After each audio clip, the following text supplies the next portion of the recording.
পিকে tutorial hub চ্যানেলের আরেকটি নতুন ভিডিও আমার সকল প্রিয় দর্শক এবং ভিউয়ার্স বন্ধুদের স্বাগত জানাই। প্রিয় দর্শক, তোমাদের উদ্দেশ্যে আমি প্রথমে জানিয়ে রাখি, তোমরা আমার আজকের এই ভিডিওটি শুরু থেকে শেষ পর্যন্ত সম্পূর্ণ অংশটুকু দেখবে এবং ভিডিওটি তোমাদের কেমন লাগলো তা কমেন্টের মাধ্যমে জানাবে। তোমাদের এই কমেন্টগুলোই আমাকে পরবর্তীতে আরও এই ধরনের বিষয়ভিত্তিক ভিডিওগুলি তৈরি করতে উৎসাহিত করবে।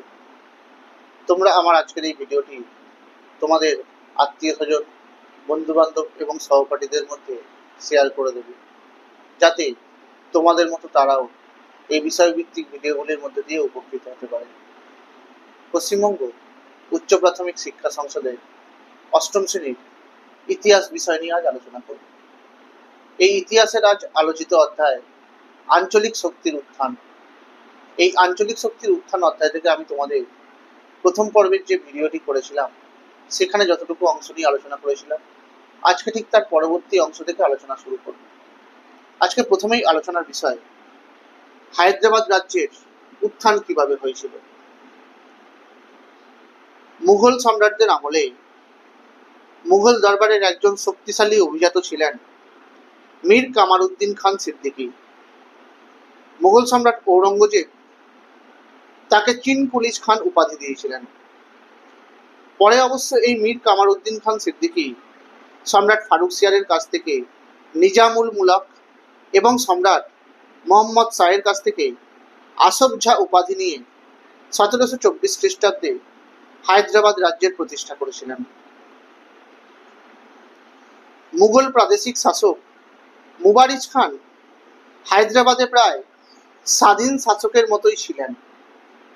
1723 খ্রিস্টাব্দে আসফ ঝা মুবারিজ খানকে হারিয়ে দিয়েছিলেন এবং তার পরের বছরই নিজেই দাক্ষিণাত্যের সুবাদার হয়ে হায়দ্রাবাদ অঞ্চলে নিজের আধিপত্য প্রতিষ্ঠা করেছিলেন।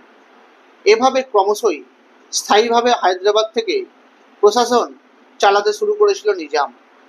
1740 খ্রিস্টাব্দ থেকেই নিজামের শাসনে স্বাধীন হায়দ্রাবাদ রাজ্য আত্মপ্রকাশ করেছিল। তবে আনুষ্ঠানিকভাবে কিন্তু এই মোগল কর্তৃত্বকে হায়দ্রাবাদ কখনোই অস্বীকার করেনি। হায়দ্রাবাদের মুদ্রাগুলোও এই মুঘল সম্রাটদের নামেই চলত। এমনকি মুঘল সম্রাটদের নামে খুতবাও পাঠ করা হতো।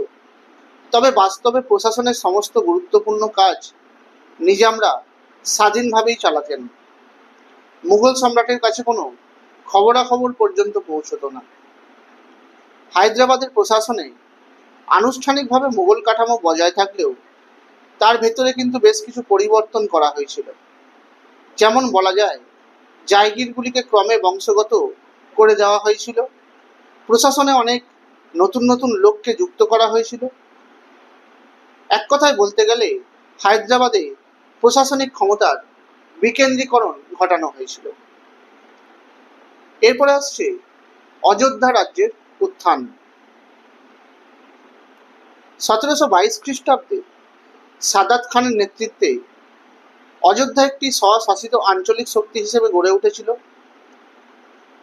মুঘল প্রশাসক হিসেবে এই সাদাত খানের যে দায়িত্ব ছিল অযোধ্যার স্থানীয় রাজা এবং গোষ্ঠীর নেতাদের বিদ্রোহের মোকাবেলা করা, আর দ্রুতই সেই কাজে সফল হওয়ার জন্য মুঘল সম্রাট মোহাম্মদ শাহ সাদাত খানকে বুরহান উল মুলক উপাধি দিয়েছিলেন। মুঘল সম্রাটকে দিয়ে নিজের জামাই সফদরজংকে অযোধ্যার প্রশাসক হিসেবে নিযুক্ত করেছিলেন সাদাত খান। এর পাশাপাশি অযোধ্যার দেওয়ানের দপ্তরকে দিল্লির নিয়ন্ত্রণ থেকে সাদাত খান সরিয়ে ফেলেছিলেন। অযোধ্যার রাজস্ব বিষয়ক কোনো খবরাখবরই এই মুঘল কোষাগারে তখন পাঠানো হতো না। সাদাত খান জায়গিরদারি ব্যবস্থাতে আঞ্চলিক অনভিজাত লোকেদেরকেও অন্তর্ভুক্ত করেছিলেন। অযোধ্যা অঞ্চলের ব্যবসা বাণিজ্য খুবই উন্নত ছিল। সাদাত খানের সমর্থক এক নতুন শাসক গোষ্ঠী তৈরি হয়েছিল অযোধ্যায়। তাদের মধ্যে ভারতীয় মুসলমানেরা, আফগানরা এবং হিন্দুরা সংখ্যায় ছিল বেশি। তবে এই মুঘল দরবারের সঙ্গে অযোধ্যার সম্পর্ক সাদাত খান যে একবারেই শেষ করে দিয়েছিলেন তা কিন্তু নয়। 1740 খ্রিস্টাব্দে সাদাত খান মারা গিয়েছিলেন, আর ততদিনে অযোধ্যায় প্রায় স্বাধীন রাজনৈতিক ব্যবস্থা শুরু হয়ে গিয়েছিল। তবে আনুষ্ঠানিকভাবে সমস্ত কিছুতেই মুঘল সাম্রাজ্যের এই কর্তৃত্বকে স্বীকার করা হয়েছিল। 1754 খ্রিস্টাব্দে সফদরজং মারা গেলে তার ছেলে সুজাউদ্দৌলা অযোধ্যার শাসক হয়েছিলেন। 1764 খ্রিস্টাব্দে বক্সারের যুদ্ধ যে সংগঠিত হয়েছিল তার আগে প্রায় 10 বছর অযোধ্যা অঞ্চলে এই নবাব সুজাউদ্দৌলার কর্তৃত্ব ছিল চূড়ান্ত। এর পরবর্তীকালে দেখা যাচ্ছে বাংলার নবাব এবং ব্রিটিশ ইস্ট ইন্ডিয়া কোম্পানির মধ্যে সম্পর্ক কিন্তু আর আগের মতো থাকলো না, বিবর্তন হতে শুরু করলো। সেই সম্পর্কে যে কথাগুলো তোমাদেরকে এখন বলবো, মুর্শিদ কুলি খানের সময় বাংলায় বিভিন্ন ইউরোপীয় বণিক এবং বাণিজ্য কোম্পানি ব্যবসা করত, যাদের মধ্যে অন্যতম ছিল ব্রিটিশ, ওলন্দাজ এবং ফরাসি কোম্পানি। এই তিনটেই ছিল সব থেকে বেশি ক্ষমতাশালী। তবে তাদের মধ্যে আবার ব্রিটিশ ইস্ট ইন্ডিয়া কোম্পানির বাণিজ্যিক উদ্যোগ ছিল সব থেকে বেশি। নবাব হিসেবে মুর্শিদ কুলি খান বিদেশি বণিকদের সঙ্গে সচরাচর বিরোধিতায় যেতেন না, কিন্তু তিনি নিজের অধিকার এবং কর্তৃত্ব যাতে কোনোভাবে বিদেশি কোম্পানির দ্বারা ক্ষুণ্ণ বা অপমানিত না হয় সে বিষয়ে তিনি সচেতন থাকতেন। তবে বাস্তবে মুর্শিদ কুলি খানের সঙ্গে এই ব্রিটিশ কোম্পানির সম্পর্ক প্রভাবিত হয়েছিল মুঘল সম্রাট ফারুকসিয়ারের ফরমান দ্বারা। এই ফারুকসিয়ারের ফরমান বলতে যা বোঝায় তা হলো, মুঘল সম্রাট ফারুকসিয়ার 1717 খ্রিস্টাব্দে দিল্লির তে থাকাকালীন একটি ফরমান বা আদেশ জারি করেছিলেন। সেই আদেশ অনুযায়ী ব্রিটিশ ইস্ট ইন্ডিয়া কোম্পানিকে বাংলাদেশে কতগুলি বিশেষ বাণিজ্যিক অধিকার দেওয়া হয়েছিল, যার মধ্যে অন্যতম ছিল ব্রিটিশ কোম্পানি বছরে মাত্র 3000 টাকার বিনিময়ে বাংলায় বাণিজ্য করতে পারবে, তবে তার জন্য কোম্পানিকে কিন্তু কোনো শুল্ক দিতে হবে না। ব্রিটিশ কোম্পানি কলকাতার কাছাকাছি অঞ্চলে 38টি গ্রামের জমিদারি কিনতে পারবে। কোম্পানির পণ্য কেউ চুরি করলে তাকে বাংলায় নবাব শাস্তি দেবেন এবং কোম্পানিকে ক্ষতিপূরণ দেবেন। কোম্পানির জাহাজের সঙ্গে অনুমতিপত্র থাকলে সেই জাহাজগুলি অবাধে ব্যবসা বাণিজ্য করতে পারবে। এছাড়া বাংলার নবাবের মুর্শিদাবাদ টাকসাল প্রয়োজন মতো কোম্পানি ব্যবহার করতে পারবে। ফারুকসিয়ারের এই আদেশ বা ফরমানের জন্যই বাংলায় কিন্তু ব্রিটিশ ইস্ট ইন্ডিয়া কোম্পানির অবাধ বাণিজ্যের পথ খুলে গিয়েছিল প্রায় বলা যেতে পারে। তাই অদূর ভবিষ্যতে বাংলার নবাবের সঙ্গে এই ব্রিটিশ কোম্পানির অর্থনৈতিক এবং রাজনৈতিক যে সংঘাতের পটভূমি তা কিন্তু ওই ফরমান বা আদেশের জন্যই তৈরি হয়েছিল।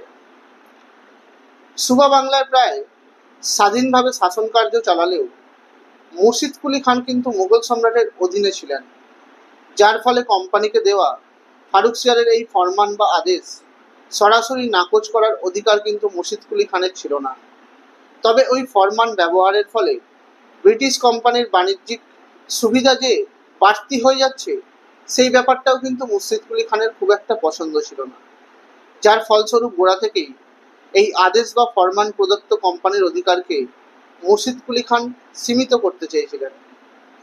মুর্শিদ কুলি খান ঘোষণা করেছিলেন যে যেসব বাণিজ্যিক দ্রব্য সরাসরি সমুদ্রপথে আমদানি রপ্তানি হবে কেবল সেগুলি শুল্কই মুকুব হবে, কিন্তু দেশের ভিতরে বাণিজ্যের ক্ষেত্রে শুল্ক ছাড় নীতি প্রযোজ্য হবে না। ব্রিটিশদের কলকাতা সংলগ্ন গ্রাম কেনার ব্যাপারেও মুর্শিদ কুলির অমত ছিল। এছাড়া মুর্শিদাবাদের টাকসাল ব্যবহারের সুবিধাও এই মুর্শিদ কুলি খান কিন্তু কোম্পানিকে দেননি। তবে এই ফারুকসিয়ারের ফরমানে বলা হয়েছিল কেবল ব্রিটিশ কোম্পানি পণ্যের ওপর শুল্কের ছাড় পাবে। তবে আদতে দেখা গিয়েছিল কোম্পানির বণিকরা ব্যক্তিগত ব্যবসাতেও এই দস্তকে অপব্যবহার করে নবাবের শুল্ক ফাঁকি দিতে শুরু করেছিল, আর সেই বিষয়কে কেন্দ্র করে মুর্শিদ কুলির সঙ্গে ইংরেজ কোম্পানির সম্পর্ক নষ্ট হয়েছিল।